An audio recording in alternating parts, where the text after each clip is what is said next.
Ya, sekarang saat ini saya Hans Ebert sedang berada di Palembang, Sumatera Selatan. Dan sebelum aku melanjutkan perjalanan pulang ke Jakarta menuju pelabuhan Bakauheni, Lampung nanti malam, kali ini aku mau ajak Anda untuk eksplor suasana kota Palembang, Sumatera Selatan seperti apa ya.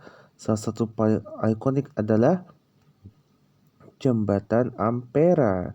Nah, tahukah Anda Jembatan Ampera atau biasanya kita sebut Amanat Penderitaan Rakyat adalah sebuah jembatan di Kota Palembang, Provinsi Sumatera Selatan, Indonesia.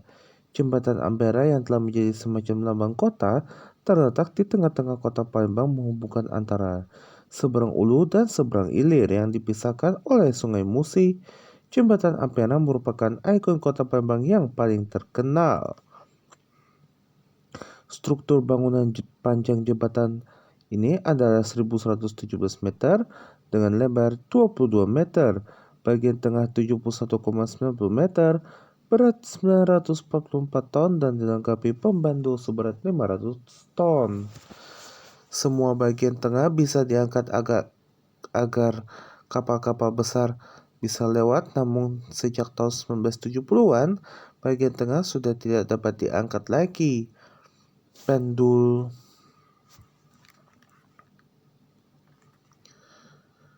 pemberatnya pada tahun 1990-an dibongkar karena dikhawatirkan dapat membahayakan. Tinggi jembatan ini adalah 11,5 meter dari atas permukaan air, tinggi menara 63 meter dari permukaan tanah, dan jarak antara menara 75 meter. Sejarah Jembatan Ampera ini berawal dari ide untuk menyatukan dua daratan di Kota Palembang, seberang Ulu dan seberang Ilir dengan jembatan. Sebetulnya sudah ada sejak zaman GMNT Palembang tahun 1906. Saat jabatan wali kota Palembang saat itu dijabat oleh Licoche de Ville tahun 1924 silam, ide ini kembali mencuat dan dilakukan banyak usaha untuk merealisasikannya. Namun sampai masa jabatan Licoche berakhir, bahkan ketika Belanda hengkang dari Indonesia, proyek itu tidak pernah terrealisasi. Pada masa kemerdekaan Republik Indonesia, gagasan itu kembali mencuat. DPRD Peralihan Kota Besar Palembang kembali mengusulkan pembangunan jembatan. Waktu itu disebut Jembatan Musi dengan merujuk nama Sungai Musi yang dilintasinya. Pada sidang pleno yang berlangsung pada 29 Oktober tahun 1996, usulan ini sebetulnya tergolong nekat sebab anggaran yang ada di Kota Palembang yang akan dijadikan modal awal hanya sekitar Rp30.000. Pada tahun 1997 dibentuk panitia pembangunan yang terdiri atas penguasa perang Komando Daerah Militer 4 Sriwijaya Harun Sonar dan Gubernur Sumatera Selatan saat itu H. Bastari, pendampingnya Wali Kota Palembang Muhammad Ali Amin dan Indra Cahya. Tim ini melakukan pendekatan kepada Bung Karno kala itu agar mendukung rencana itu. Usaha yang dilakukan pemerintah Provinsi Sumatera Selatan dan Kota Palembang yang didukung penuh oleh Kodam 4 Sriwijaya ini kemudian membuahkan hasil. Ketika itu Bung Karno kemudian menyetujui usulan pembangunan itu. Karena jembatan ini rencananya dibangun dengan masing-masing kakinya di kawasan 7 Ulu dan 16 Ilir, yang berarti posisinya di pusat kota, Bung Karno kemudian mengajukan syarat, yaitu penempatan boulevard atau taman terbuka di kedua ujung jembatan itu. Dilakukannya penunjukan perusahaan pelaksana pembangunan dengan penandatanganan kontrak pada 14 Desember 1961 dengan biaya sebesar $4,5 juta US dollar.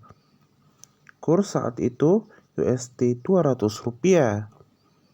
Pembangunan jembatan Ampera dipusatkan di wilayah hilir yang merupakan kawasan pusat kota,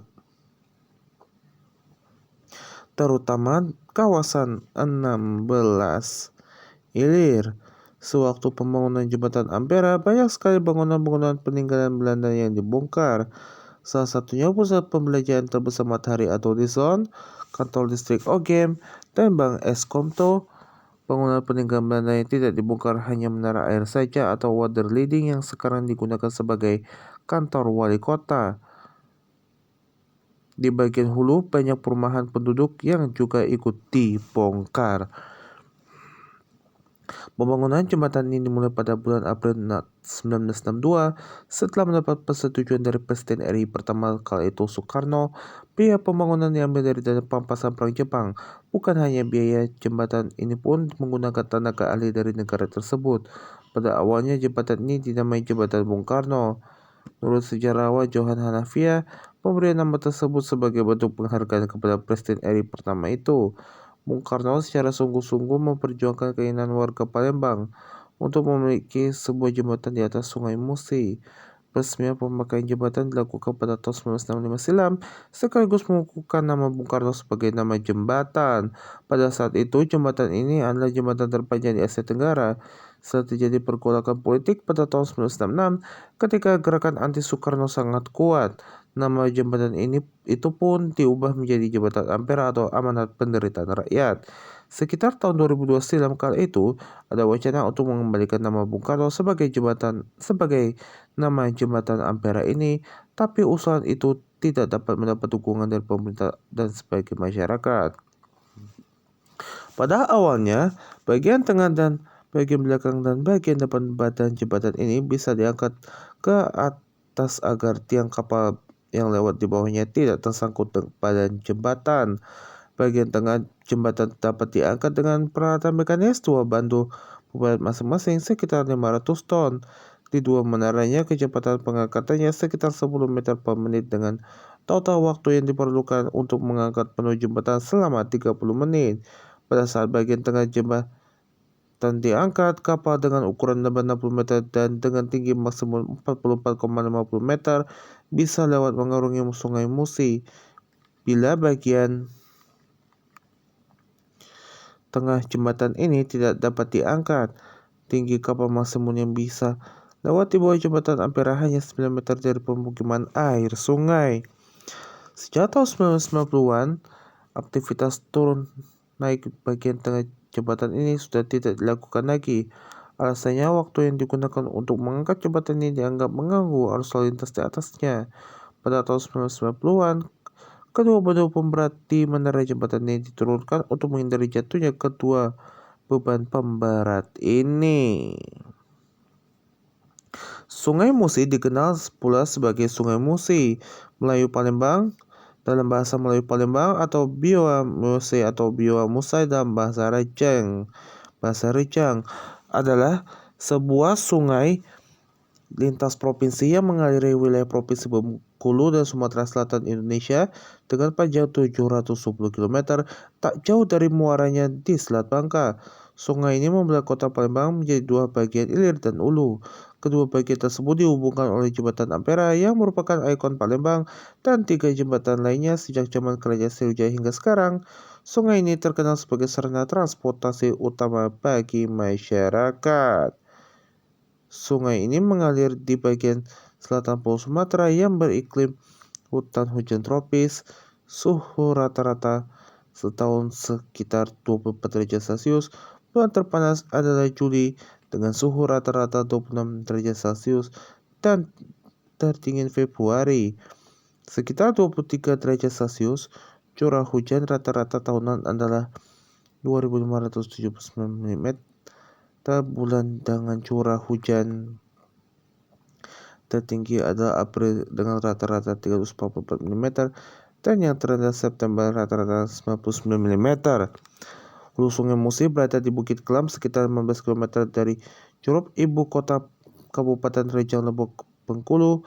Air Sungai Musi di titik paling awalnya memancar dari dasar tebing di Bukit Kelam dengan lebar 5 meter dan kedalaman semata kaki dengan dasar berupa batu-batu kerikil. Air tebing tersebut turun ke arah tenggara dan semakin membesar setelah menyatu dengan air dari sumber-sumber lain, termasuk puluhan anak sungai dan mengalir hingga 710 km panjangnya sebelum bermuara ke Selat Bangka. Bagian hulu sungai ini kebudayaan Rejang dikenal sebagai Luak Ulu Musi.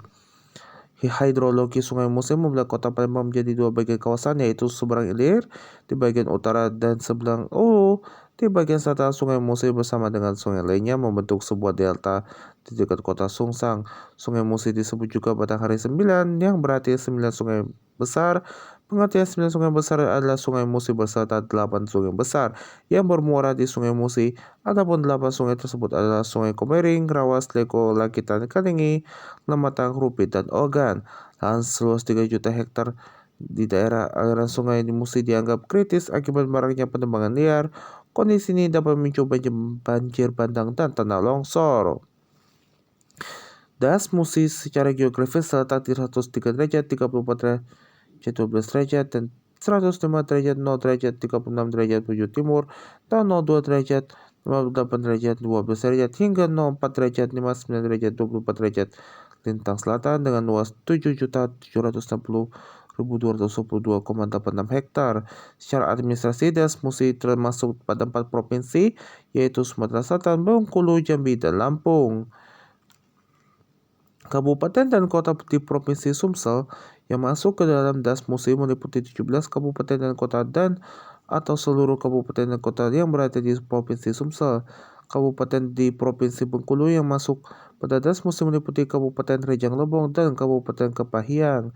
Sedangkan kabupaten di Provinsi Jambi yang masuk pada Das Musi meliputi Kabupaten Sarolangun, Tanjung Jabung Timur, Batanghari, dan Muaro Jambi. Dan kabupaten di Provinsi Lampung Barat yang masuk pada Das Musi meliputi Kabupaten Lampung Barat dan Way Kanan. Das Musi berbatasan dengan Das Ketahun di sebelah barat dan Das Batanghari di sebelah utara. Das Musi terbagi ke dalam 22 subdas, yaitu subdas Banyu Asin, Batang Penedang, Batanghari Leko, Baung, Punging, Calik, Teras, Kalingi, Kikim, Komering, Lakitan, Lalan, Lematang, Macan, Medak, Musi Hilir, Musi Hulu, Ogan, Rawas, Sole, Semagus, dan Sugihan. Ada beberapa objek wisata di sekitar tepi Sungai Musi, antara lain Jembatan Ampera, Benteng Kuto Besak, Restoran Terapung Riverside, Restoran Terapung Warung Legenda, Rumah Rakit, Blok Kemaro, Bagus Kuning, Sungai Gerong, Pasar 16 Ilir, Kampung Kapitan, dan Kampung Arab. Dan itulah fakta-fakta menarik tentang Jembatan Ampera dan Sungai Musi. Dan itulah tadi perjalanan kita pada vlog with Hans Edbert pada episode kali ini. Dan semoga vlog with Hans Edbert episode kali ini bermanfaat buat kita sekalian. Dan ada satu hal yang menarik di bagian penutup kali ini yang pernah saya lewati, ya, adalah Jembatan Musi 2. Adalah sebuah jembatan yang membelah Sungai Musi di Kota Palembang, Sumsel, Indonesia. Jembatan ini berada di Kecamatan Gadus di seberang ilir dan Kecamatan Kertaparat di seberang ulu. Dan pertama kali Jembatan Musi 2 yang pertama kali saya lewati saat itu pada tahun 1994 dan beroperasi beberapa tahun kemudian.